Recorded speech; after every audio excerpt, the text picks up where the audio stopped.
Ukraine এবং রাশিয়ার যুদ্ধ বন্ধ করে নতুন করে নড়েচড়ে বসেছে যুক্তরাষ্ট্র। ৩ বছর পর এসে তারা তৈরি করেছে ২৮ দফা শান্তি পরিকল্পনা। এই পরিকল্পনাটি এখনও খসড়া, তবে এর কপি পাঠানো হয়েছে ইউক্রেন প্রেসিডেন্টের কাছে। এই পরিকল্পনা নিয়ে সবচেয়ে বড় আলোচিত বিষয় হলো এটিকে অনেকেই বলছে রাশিয়ার জন্য অত্যন্ত সুবিধাজনক। পরিকল্পনার অনেক জায়গায় রাশিয়া চাওয়া পাওয়া স্পষ্টভাবে যুক্ত হয়েছে। এই পরিকল্পনায় রয়েছে বেশ কিছু বড় প্রস্তাব, যেমন ইউক্রেনের সার্বভৌমত্ব রক্ষা করা হলেও ইউক্রেনকে ন্যাটোতে না যাওয়ার শর্ত মানতে হবে। ইউক্রেনে ন্যাটো সেনা রাখা যাবে না, আর ইউক্রেন তাদের সংবিধানে লিখে দিবে যে তারা ন্যাটোতে যোগ দেবে না। এদিকে রাশিয়াকে প্রতিশ্রুতি দিতে হবে যে তারা ভবিষ্যতে ইউক্রেন বা অন্য কোনো প্রতিবেশী দেশকে হামলা করবে না। শান্তি পরিকল্পনা আরও বলা আছে ইউক্রেনের সেনাবাহিনী সর্বোচ্চ ৬ লাখ সদস্যের মধ্যে সীমিত থাকবে, আর যুক্তরাষ্ট্র ইউক্রেনকে নিরাপত্তা দেবে, তবে কিছু শর্তে।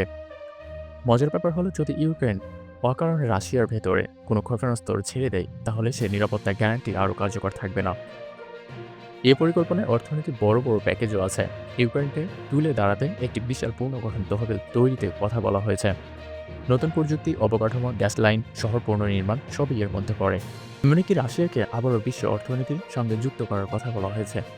G8 দলে আবারও আমন্ত্রণ, জ্বালানি, এই প্রযুক্তিতে যুক্তরাষ্ট্রের সঙ্গে যৌথ পরিকল্পনা সবই এই খসড়ায় রয়েছে। সেন্সিটিভ অংশটি হচ্ছে অঞ্চলগত সমাধান।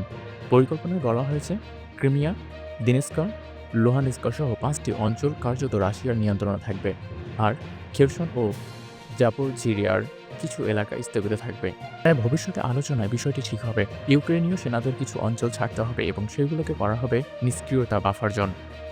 পরিকল্পনায় আরও আছে কৃষ্ণ সাগর দিয়ে শস্য পরিবহনের স্বাধীনতা, বেসামরিক বন্দীদের মুক্তি এবং ১০০ দিনের মধ্যে ইউক্রেনের নতুন নির্বাচন। সবশেষে আছে চুক্তি সই হওয়ার পর তাৎক্ষণিক যুদ্ধবিরতি কার্যকর করতে হবে, আর পুরো বাস্তবায়ন দেখভাল করবে ট্রাম্পের নেতৃত্বে গঠিত একটি শান্তি পরিষদ। এদিকে জেলেনস্কি জানিয়েছেন প্রস্তাবটি তারা আলোচনা করছে। তিনি বলেছেন ইউক্রেনের শান্তি চাই, তবে সেই শান্তি হবে মর্যাদাপূর্ণ, যে শান্তি ইউক্রেনের স্বাধীনতা ও সার্বভৌমত্ব পুরো সম্মান করবে।